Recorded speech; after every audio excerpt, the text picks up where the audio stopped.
कहानी के स्टार्टिंग में हम कहानी की मेन लीड को देखते हैं जो कि अपने डॉग पे गुस्सा कर रही होती है क्योंकि उसका डॉग हमेशा ही बाहर की कुछ चीजों को अंदर ला दिया करता था। इस वजह से वो डॉग पे गुस्सा हो रही होती है और साथ ही टीवी देख रही होती है। टीवी में दिखाया जा रहा होता है कि कुछ रिसर्चर को पुरानी चीजें मिली हुई हैं। वो टीवी ऑफ करती है तभी उसका डॉग उसे कुछ कहने की कोशिश कर रहा होता है। ये देखकर उसे ऐसा लगता है कि शायद उसका डॉग भूखा है, इसलिए वो उसे खाने के लिए दे देती है। दूसरी साइड हमें पुराने समय का सीन दिखाया जाता है जहाँ के लोग भूख प्यास से मर रहे होते हैं क्योंकि यहाँ पे काफी समय से वॉर चल रहा होता है जिस वजह से लोगों के पास खाना पानी कुछ नहीं होता है। इसलिए यहाँ का कमांडर जनरल जो कि हमारी कहानी का मेन लीड भी होता है और जिसका नाम हुआंग यंग होता है, वो गॉड से प्रे कर रहा होता है और इसके पास भी वो सेम बाउल होता है। वो बाउल को कुछ चीजों के साथ रखने के बाद गॉड से प्रे करने लगता है और उनसे हेल्प मांगने लगता है और तभी वो बाउल खानों से भरने लगता है। ये देखकर यहाँ मौजूद सारे लोग ही बहुत ही ज्यादा खुश होते हैं और गॉड को थैंक्स कहने लगते हैं क्योंकि उन्हें ऐसा लगता है कि गॉड इनकी हेल्प कर रहे हैं। इसके बाद येन उस बाउल से एक पेटिकरी बाहर निकालकर जैसे ही खाने वाला होता है उसका सेनापति उसे रोक लेता है और कहता है कि आप ऐसे ही किसी चीज को नहीं खा सकते हो, आपके ऊपर बहुत सारे लोगों की जिम्मेदारी है, इसलिए इससे पहले मैं खा के देखूंगा कि ये सही है या फिर इसके अंदर कुछ मिला है। इतना कहने के बाद उनमें से एक पेटिकरी लेकर वो खा लेता है और खाने के तुरंत बाद ही उन नीचे गिरने लगता है। ये देखकर येन उसके पास आकर पूछता है कि क्या ये खाने लायक नहीं है, क्या ये डेंजर है। तब उसका सेनापति कहता है कि नहीं, ये खाने लायक है, लेकिन आज से पहले मैंने ऐसी चीज कभी नहीं खाई। लगता है कि गॉड ने हमारे लिए अमृत भेज दिया है, वैसे आप इसे खा सकते हो। ये सुनकर वो खाने से मना कर देता है और कहता है कि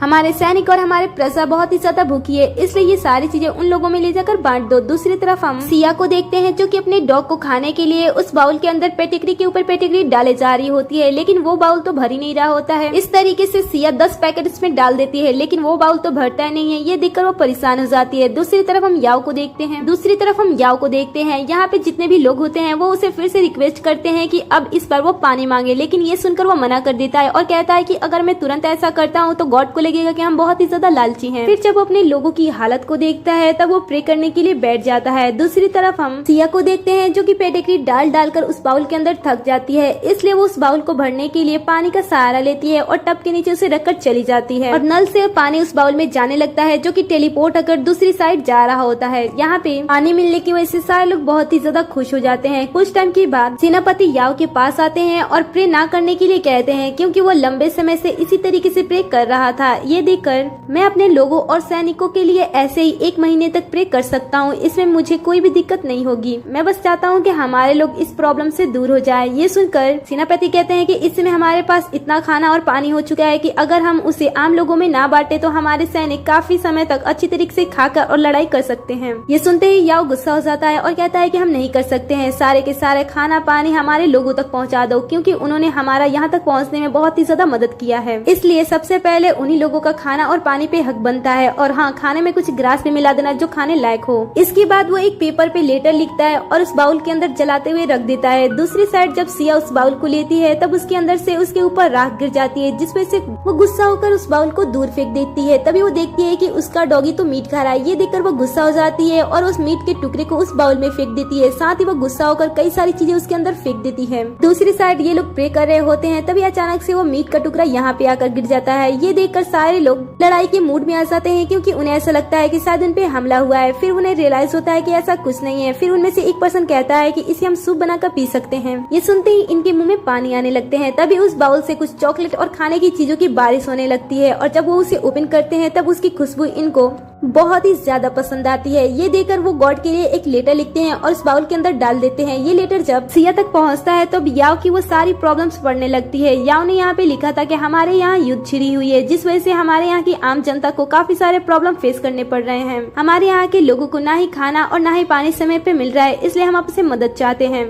सिया जब इस लेटर को पढ़ती है तब उसे ऐसा लगता है कि शायद उसके डॉगी ने इसे कहीं से लाया होगा, पर फिर वो एक पल के लिए विश्वास करती है और अपने स्टोर रूम में चली जाती है जहाँ पे इसके पेरेंट्स ने इसके लिए काफी सारी चीजें खाने के लिए रखी हुई थी जो कि कुछ ही दिन में एक्सपायर होने वाली थी। ये सोचते हुए वो सारी चीजों को उस बाउल के अंदर डालने लगती है जो कि टेलीपोर्ट होने के बाद इस समय में पहुंच जाती है। यहाँ पे जब ये सारे लोग इस चीजों को देखते हैं तब वो बहुत ही ज्यादा खुश हो जाते हैं क्योंकि उन्होंने आज से पहले इतना फ्रेश चीज कभी नहीं देखा था और ना ही ऐसी वेरायटी देखी थी। ये देखकर ये लोग बहुत ही ज्यादा खुश हो जाते हैं और तभी सेनापति कहता है कि इतने राशन से हमारा कुछ नहीं हो सकता है, क्या हमें गॉड से और कुछ मांगना चाहिए। ये सुनकर याओ गुस्सा हो जाता है और कहता है कि तुम अपनी लालच पे कंट्रोल रखो, इस तरीके से हमें लालची होकर इतना सारा नहीं मांगना चाहिए। इतना कहने के बाद वो अपने लोगों से कहता है कि गॉड हमारी बहुत ही ज्यादा हेल्प कर रहे हैं, इसलिए हमें भी उनका शुक्रिया अदा करना चाहिए। इतना कहने के बाद उनके पास जितने भी गोल्ड की चीजें होते हैं उनमें से एक एक करके वो बाउल के अंदर डालने लगते हैं। इधर सिया उस बाउल के अंदर सामान डाल डाल के थक गई थी, इसलिए वो रेस्ट करने के लिए जैसे अपने घर में बैठती है उसके घर में कुछ लोग आ जाते हैं। उन्हें देखकर वह कहती है कि पहले ही आप लोग मेरे डैड की कंपनी को ले चुकी हो और अब यहाँ पे क्या लेने के लिए आए हो।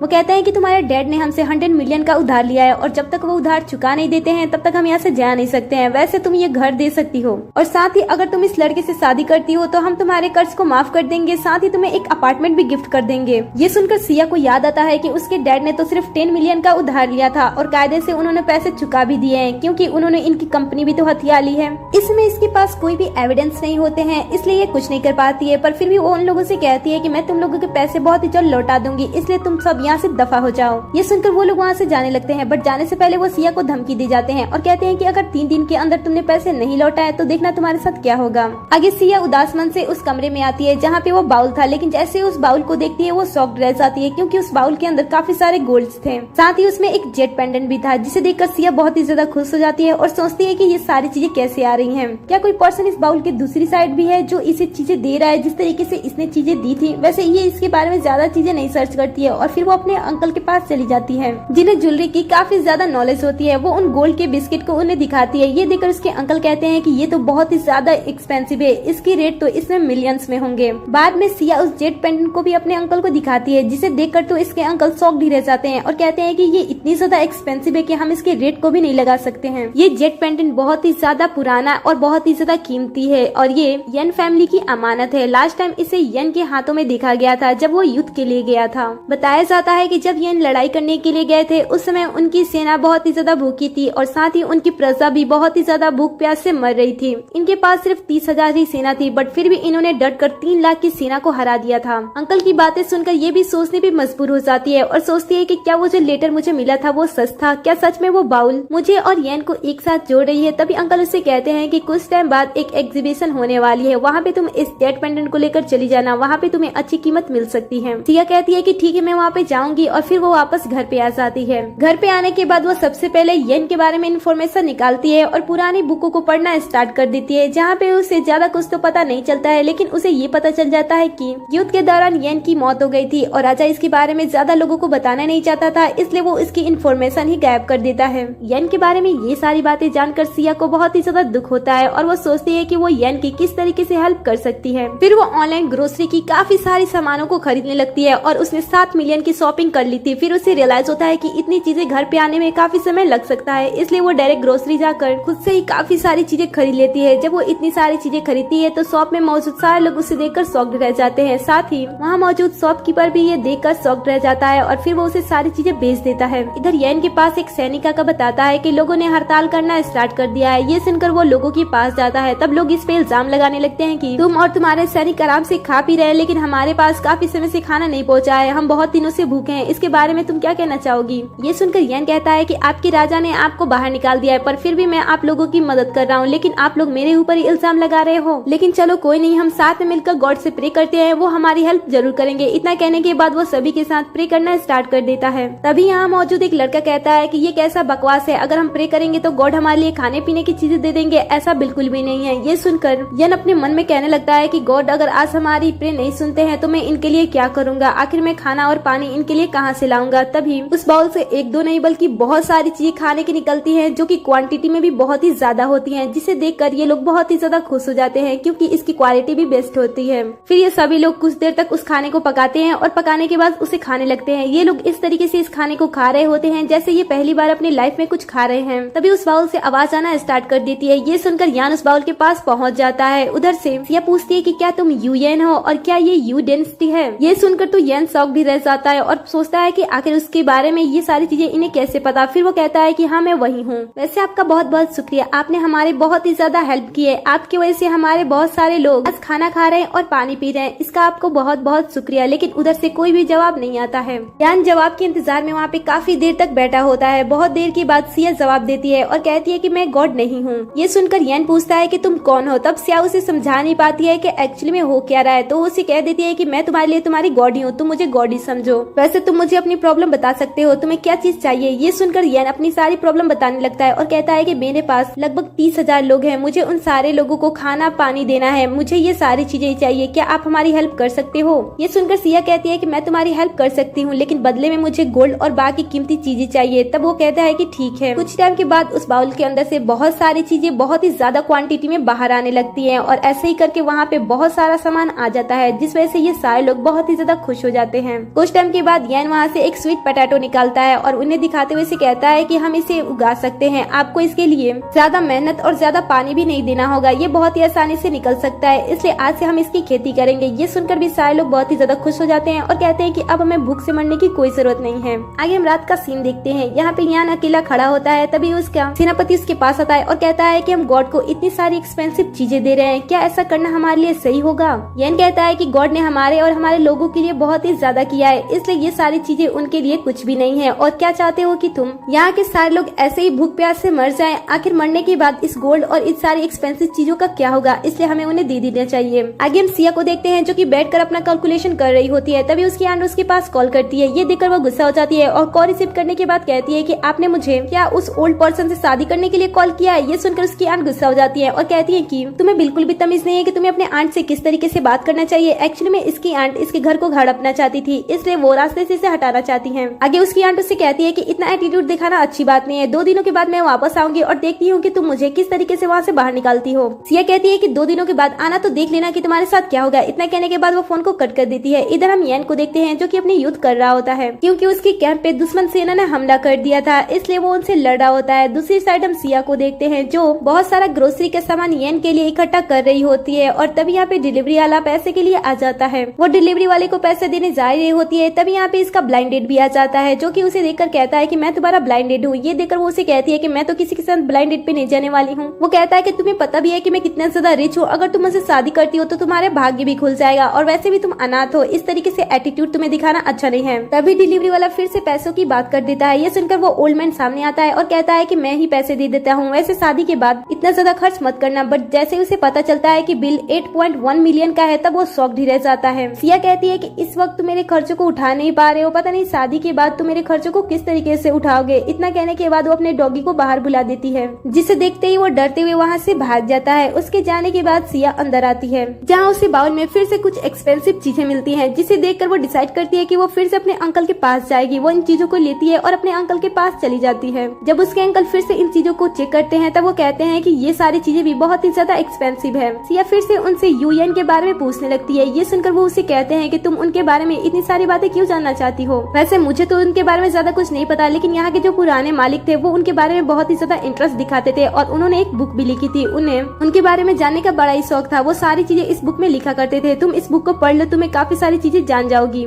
इधर हम यान को देखते हैं जिसकी कंडीशन इस समय खराब होती है। आगे हम फिर से सिया को देखते हैं जो कि बुक पढ़ते हुए अपने अंकल से बात कर रही होती है और कहती है कि इस बुक में तो इतनी सारी इन्फॉर्मेशन दी है जो मुझे सोशल मीडिया और बाकी जगहों पे नहीं मिल रही थी, आखिर ये कैसे हो सकता है। तब अंकल उसे बताते हैं कि इस बुक को हाथ से लिखा गया है, जो इसके पूर्वज थे वो इसके बारे में जानना चाहते थे और वो तब से इस बुक को लिख रहे हैं, इसलिए इसमें बहुत सारी इन्फॉर्मेशन दी गई है। ऐसे मेरे फ्रेंड ने जब तुम्हारे जेट पेंडेंट को देखा था, तब उसका मुंह खुला का खुला ही रह गया था। उसने तुम्हारे लिए एक इन्विटेशन भेजी है, इसमें तुम जरूर ही जाना। आगे हम बाउल्स में देखते हैं जिसमें काफी सारे लेटर्स पड़े होते हैं। इसके बाद हम येन को देखते हैं जिसकी हालत बद से बदतर हो गई होती है। तभी उसका सेनापति उसके पास आता है और कहता है कि जैसा आपने बताया था, यहाँ पे महामारी फैल गई है और जितने भी लोग उससे पीड़ित थे, मैंने उन सभी लोगों को अलग रख दिया है, लेकिन अब हमारे पास और जगह नहीं है, हमें जल्द से जल्द कुछ और करना होगा। ये सुनकर येन उस पर गुस्सा हो जाता है और कहता है कि जल्दी से इसके बारे में पता लगो, आखिर ये सारी चीजें कैसे ठीक होंगी। दूसरी साइड जब सिया घर पे आती है, तब वो देखती है कि बाउल्स के अंदर तो काफी सारे लेटर्स पड़े हुए हैं। वो उन लेटर्स को लेती है और पढ़ना स्टार्ट कर देती है, जहाँ पे उसे पता चलता है कि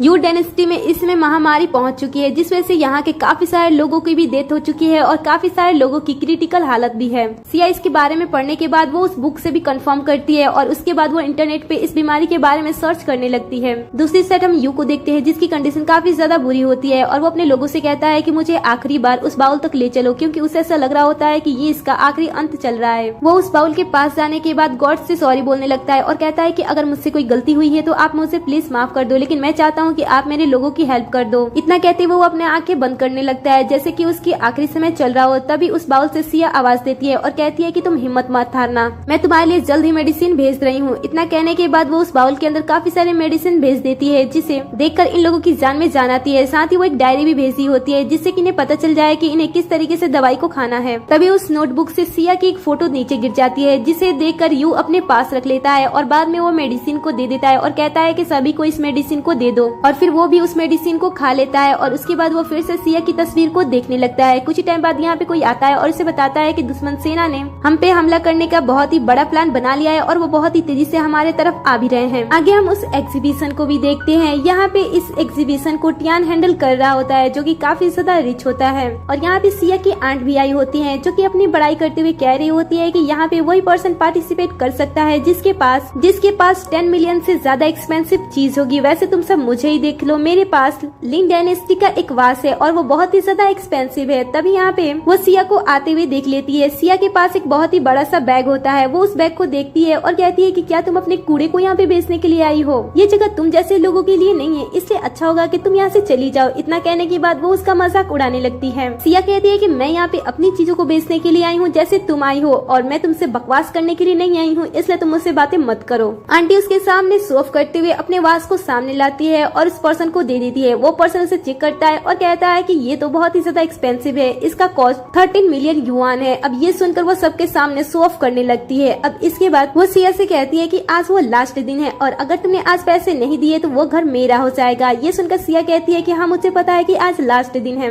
और तुम देखती जाओ कि मैं किस तरीके से तुम्हारे पैसे को तुम्हें वापस लौटाती हूँ। इतना कहने के बाद वो अपनी चीजों को भी आगे कर लेती है, जिसमें से वो एक वास निकाल कर पहले देती है, जो कि छोटा वास होता है। वो पर्सन उस चीज को चेक करता है और कहता है कि देखने से तो एक्सपेंसिव लग रही है, लेकिन मुझे पता नहीं चल रहा है कि ये किस जमाने का है। लगता है कि तुम इस छोटी सी चीज के साथ अंदर नहीं जा सकती हो। अब ये सुनकर तो वो अपने कार्ड को बाहर निकालती है और कहते हैं कि मुझे यहाँ अंदर जाने का इन्विटेशन मिला है। ये सुनकर सारे लोग बहुत ही तेजी से हंसने लगते हैं और कहते हैं कि क्या तुम पागल हो, अंदर जाने का तो यहाँ कोई इन्विटेशन ही नहीं है, फिर तुम्हें ये इन्विटेशन कहाँ से मिला? ये सुनकर वो किसी के पास कॉल लगाती है। आंट कहती है कि क्या कोई आएगा? वो तुम्हारा बूढ़ा अंकल जो हमेशा ऐसी वैसी बातें करती रहता है। तभी यहाँ पे यहाँ के प्रेसिडेंट आ जाते हैं, जिसे देखकर सारे लोग ही शॉक्ड हो जाते हैं। वो श्याओ के पास जाते हैं और उससे बातें करते हैं और फिर वो उसे अपने साथ अंदर लेकर जाने लगते हैं। सिया जाते हुए उस लेटर को अपने आंट को दिखाती है और कहती है कि ये इन्विटेशन लेटर तो काम करता है। तभी आंट और बाकी लोग प्रेसिडेंट को रोकते हुए कहते हैं कि हम भी यहाँ पे VIP गेस्ट हैं। ये सुनकर वो सिया से इनके बारे में पूछते हैं और कहते हैं कि क्या तुम इनमें से किसी को जानती हो? तब सिया कहती है कि नहीं, मैं इनमें से किसी को नहीं जानती हूँ। इतना कहते हुए वो वहाँ से चली जाती है। दूसरी साइड हम योन को देखते हैं। यहाँ पे योन के आदमी आकर उन्हें बताते हैं कि हमें दोनों साइड से घेर लिया गया है और उनके पास लगभग 1000 से भी ज्यादा सेना है और हमारे पास सेना भी कम है, साथ ही हमारे पास वेपन भी नहीं है और हमारी तलवार भी नहीं है।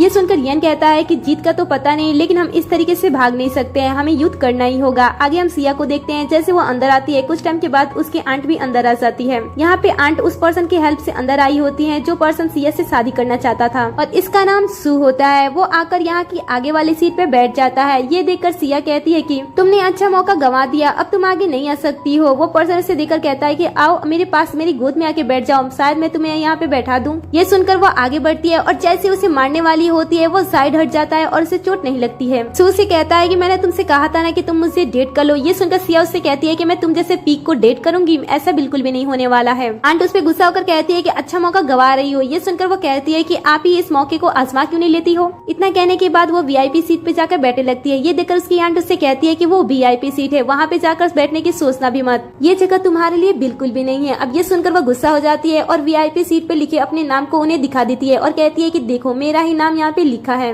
नाम देखते ही ये सभी शॉक्ड हो जाते हैं और तब यहाँ पे प्रेसिडेंट भी आ जाते हैं। आंट उनके सामने भी सिया को बातें सुना रही होती है। ये सुनकर प्रेसिडेंट गुस्सा हो जाते हैं और कहते हैं कि तुम्हें पता भी है कि ये VIP गेस्ट है, इसे हमारे बॉस ने यहाँ पे इन्वाइट किया है, इसलिए इसके साथ बदतमीजी करने के बारे में सोचना भी मत। अब ये सुनकर तो ये सभी और भी ज्यादा शॉक्ड हो जाते हैं और तभी एग्जीबिशन स्टार्ट हो जाता है। यहाँ पे इन सभी को बताया जाता है कि आप में से जिस भी पर्सन की चीज बहुत ही ज्यादा एक्सपेंसिव दाम में बिकेगी, उन पर्सन को हमारे बॉस से मिलने का मौका मिलेगा। अब ये सुनकर तो सारे लोग ही एक्साइटेड हो जाते हैं और अपने चीजों को लेकर बहुत ही ज्यादा खुश होते हैं और अपनी सभी चीजों को आगे रख देते हैं। यहाँ पे एक पर्सन होता है जो कि एक एक करके सारी चीजों की बोली लगा रहा होता है। जहाँ पे पहले वास की बोली 6 मिलियन से लगाई जाती है और 60 मिलियन पे जाकर वो खत्म हो जाती है। दूसरी चीज भी एक वास होती है जिसकी कीमत 15 मिलियन से स्टार्ट होती है और 21 मिलियन पे जाकर खत्म हो जाती है। ये सारी चीजें देखकर सिया काफी ज्यादा बोर हो रही होती है और फिर वो येन के बारे में सोचने लगती है कि आखिर येन किस टाइम इस समय क्या हो रहा होगा, क्या वो मेडिसिन लेने के बाद ठीक हो हो गया, उसकी प्रजा इस समय क्या कर रही होगी। वो इन सारी बातों को सोच रही होती है, तभी वो बाउल शाइन करने लगता है और उसके अंदर से एक लेटर बाहर निकलता है। सिया उस लेटर को पढ़ती है, तब उसे पता चलता है कि येन को युद्ध की तैयारी करनी है, क्योंकि दुश्मन सेना ने उस पर हमला कर लिया है और उसके पास ज्यादा वेपन्स भी नहीं है। वो इनके बारे में सोच रही होती है और सोचती है कि आखिर वो किस तरीके से उनकी हेल्प कर सकती है। तभी यहाँ पे सू अपनी चीज को डायरेक्टली स्टेज पे लेकर चला जाता है और चेक कराने लगता है। जब उसकी चीजों को चेक किया जाता है, तब उसे बताया जाता है कि ये एक एक्सपेंसिव चीज है। ये सुनकर वो स्माइल करने लगता है। फिर वो लोग बताते हैं कि ये एक यूरिन पॉट है, मतलब कि इसमें यूरिन किया जाता है। अब ये सुनकर तो सारे लोग बहुत ही ज्यादा हंसने लगते हैं और कहने लगता है कि ये राजा का यूज किया गया है, सोचो ये फिर भी कितना ज्यादा एक्सपेंसिव है। अब इस तरीके से ये बातें कर रहा होता है, तब सिया कहती है कि आप एक बेकार से पॉट के लिए लोगों का टाइम वेस्ट कर रहे हैं, इस तरीके से आप वहाँ पे ना रहें, आप नीचे आ जाएं। ये सुनकर वो उसे कहता है कि अगर मैं यहाँ पे टाइम वेस्ट कर रहा हूँ तो तुम्हें कोई एक्सपेंसिव चीज बाहर निकाल दो जिस वजह से मैं यहाँ से नीचे आ जाऊँ। ये सुनकर वो अपने पास रखे हुए एक ब्लैक स्टोन को बाहर निकालती है, जिसे देखकर सारे लोग उसका मजाक बनाने लगते हैं और कहते हैं कि क्या ये एक्सपेंसिव चीज है, इससे तो मैं एक युआन में भी ना खरीदूं। अब ये सुनकर सारे लोग हंसने लगते हैं। तभी वीआईपी सीट पे बैठा हुआ एक पर्सन जिसका नाम जहांग होता है, वो खड़ा होकर इसकी बोली 100 मिलियन लगा देता है और बोली सुनकर सारे लोग ही शॉक्ड रह जाते हैं। तभी सू जहांग के पास आता है और कहता है कि ये लड़की आपको बेवकूफ बना रही है, ऐसे में 1000 स्टोन आपको लाकर दे सकता हूँ, आप इस पे अपना टाइम वेस्ट ना कीजिए। ये सुनकर वो कहता है कि तुम जानते भी क्या हो उस स्टोन के बारे में और तुम्हारी हिम्मत भी कैसे हुई मुझे सलाह देने की। ये सुनकर वो शांत हो जाता है।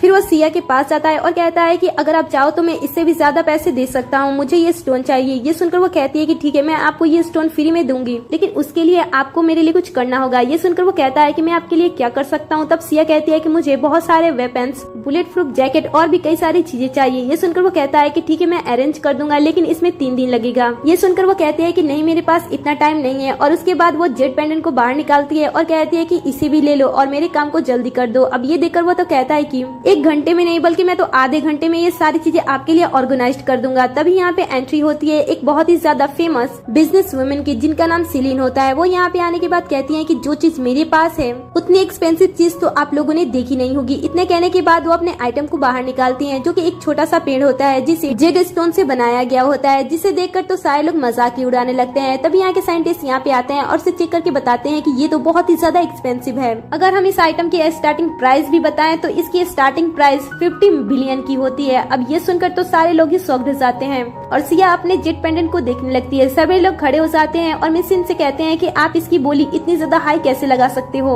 ये सरासर नाइंसाफी है। अब ये सुनकर सिलीन कहती है कि तुम जैसे आम इंसान इसके बारे में कैसे जान सकते हो। इतना कहने के बाद जैसे ही वो अपना हाथ उस आइटम पे टच करती है, वो पेंट मूवमेंट करने लगता है और साथ ही उसके फ्लावर्स भी बढ़ने लगते हैं और बहुत ही ज्यादा प्यारे लग रहे होते हैं, जिसे देखकर ऐसा लगता है कि जादू, जिसे देखकर ऐसा लगता है कि मानो इस पेड़ में जान सी आ गई है और ये मूवमेंट करने लगा है, जिसे देखकर तो सारे लोग ही इसे देखकर शॉक्ड रह जाते हैं और कुछ नहीं कह पाते हैं। फिर मिसेस सिलीन कहती हैं कि यहाँ पे सबसे ज्यादा एक्सपेंसिव मेरी ही आइटम है, तो क्या मैं बॉस से मिल सकती हूँ। ये सुनकर सामने वाला पर्सन कहता है कि नहीं, बॉस किससे मिलना चाहते हैं और किसका आइटम उन्हें पसंद है ये खुद ही डिसाइड करते हैं। और अब हम व्हाइट जेट पेंडेंट की बोली शुरू करते हैं। ये सुनते ही सिया खड़ी हो जाती है और अपने पेंडेंट को दिखाने लगती है, जिसे देखकर सारे लोग शॉक्ड रह जाते हैं। इसके बाद जैसे ही आगे बढ़ती है, सामने सू खड़ा हो जाता है, लेकिन वो उसके मुंह नहीं लगती है। वो उसे साइड करते हुए स्टेज पे चली जाती है। यहाँ पे आने के बाद वो अपना पेंडेंट सभी को दिखाने लगती है। ये देखकर मिस लीन कहती हैं कि पता नहीं आजकल यहाँ पे कोई भी आ जाता है। इतना कहने के बाद वो कहती है कि मैंने आज तक इसके बारे में तो सुना ही नहीं है। ये सुनकर सिया वहाँ से जाने लगती है और कहती है कि जब आपको इसके बारे में और इसकी वैल्यू पता ही नहीं तो आपको कैसे पता होगा कि ये क्या है। ये सुनकर वो उसका हाथ पकड़ते हुए बातें सुनाने लगती हैं और तभी अचानक से इनका जो आइटम होता है उसके सारे फ्लावर्स सूखते हुए नीचे गिरने लगते हैं और मिसेस लिन इस बात का भी ब्लेम सारा का सारा सिया पे डाल देती है। सिया कुछ नहीं कहती है, लेकिन यहाँ जो मौजूद साइंटिस्ट होते हैं वो इसकी जांच करके इन्हें बताते हैं कि